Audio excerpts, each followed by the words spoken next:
मैं आस्तिक क्यों हूँ? मैं आस्तिक इसलिए नहीं हूँ कि मैं मुसलमान के घर पैदा हुआ, या मुझे स्वर्ग की लालच है या नर्क का डर। ये मेरे आस्तिक होने का कारण नहीं है, बल्कि मैं आस्तिक इसलिए हूँ कि मैं अपने वजूद को नहीं जुटला सकता। मैं कैसे कह दूँ कि मैंने अपने आप को जन्म दिया या मैंने खुद को पैदा किया है। कोई कह सकता है कि मेरे माँ बाप ने मुझे पैदा किया, परंतु ये सत्य नहीं। मेरे माँ बाप ने मुझे नहीं बनाया।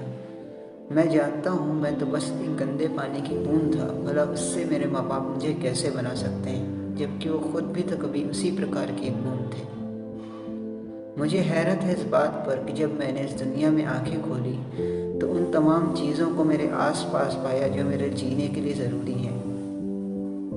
प्यास लगने पर मुझे पानी की ज़रूरत होती है, पर पानी को मैंने नहीं बनाया। भूख लगने पर मुझे खाने की ज़रूरत होती है, पर मैंने ज़मीन से अनाज को नहीं निकाला। मैंने तो ज़मीन में बीज डाला था, तो फिर उससे अनाज कैसे निकल आया? सर्दी से बचने के लिए और रोशनी के लिए सूरज को मैंने नहीं बनाया, और ना ही चाँद को। ये मेरे घर से कितनी दूरी पर होंगे, ये बात भी मैंने तय नहीं की। अगर वह सूरज ज़रा भी करीब होता तो मैं उसकी गर्मी से मर जाता, और अगर ज़रा दूर होता तो मैं ठंड से मर जाता। मैंने अपने जीवित रहने का इंतज़ाम नहीं किया। हाँ, मैंने पैसों का इंतज़ाम किया है, पर उन पैसों से मैं जीवित नहीं रह सकता जब तक कि मैं उनसे उस अनाज को ना खाऊं जो कि ज़मीन से निकलता है, जिसे मैंने नहीं बनाया। वह हवा जिसके बिना जीवन की कल्पना भी संभव नहीं है, जो मेरे हर पल शरीर में दौड़ रही है, उसको मैंने नहीं बनाया। लोग बात करते हैं तर्क की, पर इससे बड़ा तर्क संगत प्रश्न और क्या हो सकता है कि मैं जानूं कि मेरे वजूद की हकीकत क्या है। मैं यहाँ क्यों आया हूँ? मुझे किसने बनाया और क्यों बनाया? मुझे मारकर वो कहाँ ले जा रहा है? मैंने तो नहीं कहा था कि मुझे बनाओ, पर उसने मुझे बनाया। मैं नहीं चाहता कि मैं मर जाऊं, पर वो मुझे मारेगा। मैं ये सब नहीं चाहता, पर ये हो रहा है और एक दिन मेरे साथ भी हो जाएगा। आज़ादी मेरी अंतरात्मा का मूल सिद्धांत है। मुझे आज़ादी पसंद है। मैं खुद के और दूसरों के लिए भी आज़ादी को पसंद करता हूँ, पर कैसी भी आज़ादी हो, एक दिन मौत आकर उसे छीन के ले जाती है। हमने आज़ादी ले ली अंग्रेज़ों से, आज़ादी ले सकते हैं अत्याचारी शासक से, लेकिन उस मौत से कैसे आज़ादी लेंगे जो हर हाल में आकर रहेगी। जो व्यक्ति खुद को तर्क संगत, यथार्थवादी और स्वतंत्रता सेनानी समझता है, तो उसके लिए ज़रूरी है कि हर तरह की स्वतंत्रता की बात करें।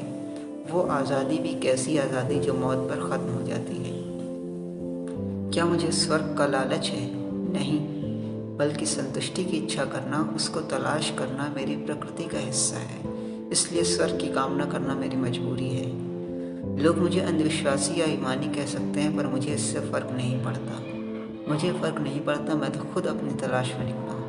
मैं आस्तिक इसलिए नहीं हूँ कि मैं अंधविश्वासी हूँ, बल्कि वो इंसान कभी सच्चा आस्तिक हो ही नहीं सकता जो अंधविश्वास का पुजारी हो। मैं मानता हूँ कि हर आस्तिक और यथार्थवादी इंसान को उन तमाम रीतियों और मान्यताओं को बारीकियों से परखना चाहिए जो पहले से चली आ रही हैं। उसे जानने का प्रयास करना चाहिए कि क्या वो सारी मान्यताएं जो सदियों से चली आ रही हैं, क्या वास्तव में उनका ईश्वर से कोई संबंध है भी या नहीं।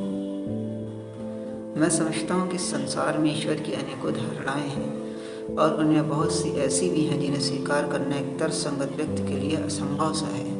यही वजह है कि लोगों का एक समूह जब ईश्वर की इन तर्कहीन धारणाओं से दो चार होता है, तो नास्तिकता को अपनाना उसके लिए अधिक आसान हो जाता है। किंतु ईश्वर की गलत धारणाओं को सामने रखकर ईश्वर से अज्ञान होने की बुनियाद पर उसके अस्तित्व को ही नकार देना अपने आप में तर्कहीन है।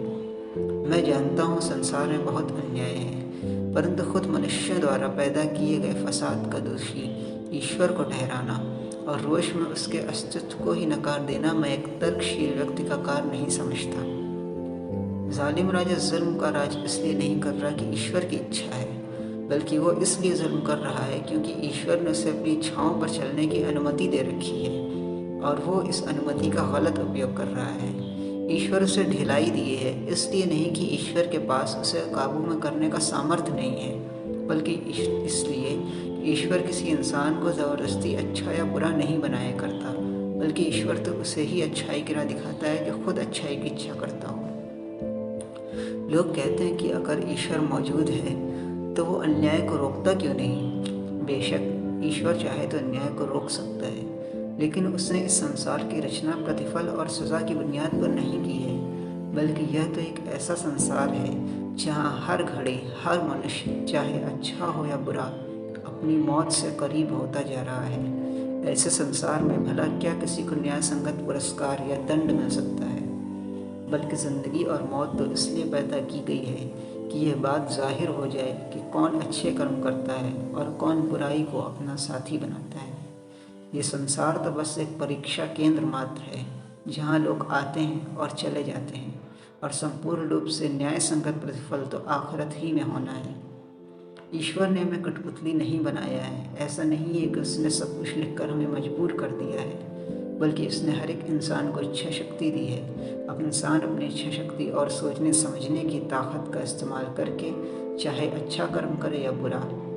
एक जालिम राजा अपने जुल्म को ईश्वर की इच्छा बताता है, एक पाखंडी ईश्वर के नाम पर अंधविश्वास फैलाता है, एक ताकत के नशे में चूर व्यक्ति ज़मीन में उत्पात मचाता है, और एक ऐसा व्यक्ति कि जब उसके घर बेटी जन्म लेती है तो उसका चेहरा काला पड़ जाता है और वो ये ख्याल करता है कि उस बच्ची को जीवित रखे या ज़मीन ही में ज़िंदा दफन कर दे।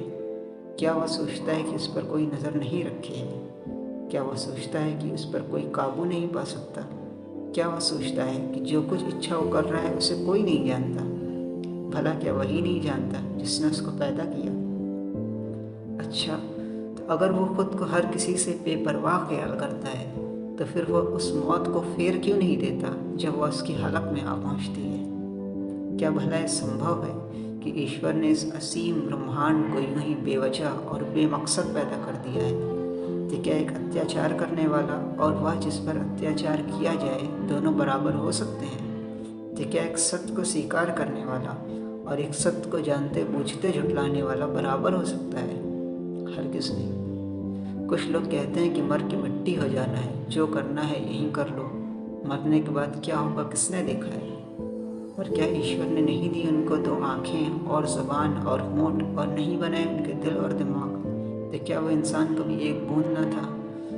कुछ कहते हैं कि जब हड्डियाँ सड़ गल जाएंगी तो उनमें कौन जान डालेगा?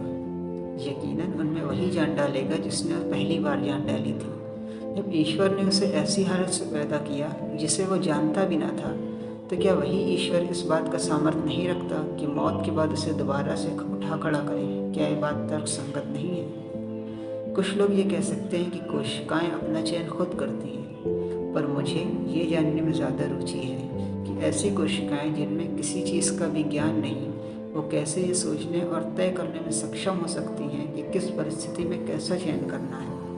और मौत के बाद ऐसा क्या होता है कि वो सारी कोशिकाएं जो अभी तक अच्छे से अपना काम कर रही थीं, वो एकाएक सब बिखरने लगती हैं। वो कौन सी ताकत है जो इन कोशिकाओं को एक साथ अभी तक थामे हुई थी और इसके जाते ही सारी कोशिकाएं नष्ट होने लगती हैं? मैं तर्क संगत हूँ और किसी भी सिद्धांत को बिना तर्क स्वीकार नहीं कर सकता। मैं आस्तिक हूँ क्योंकि मैं जानता हूँ कि खुद की, संसार की और ब्रह्मांड की सच्चाई को नहीं झुटलाया जा सकता। तो फिर उसको कैसे झुटलाया जा सकता है जो इन सारी चीज़ों का रचनाकार है? इस ब्रह्मांड की अथाह मानवीयत, इसका विस्मयकारी नियम में बंधा होना, इसमें मौजूद अनंत ज्ञान एक सर्वशक्तिमान के अस्तित्व को अनिवार्य कर देता है।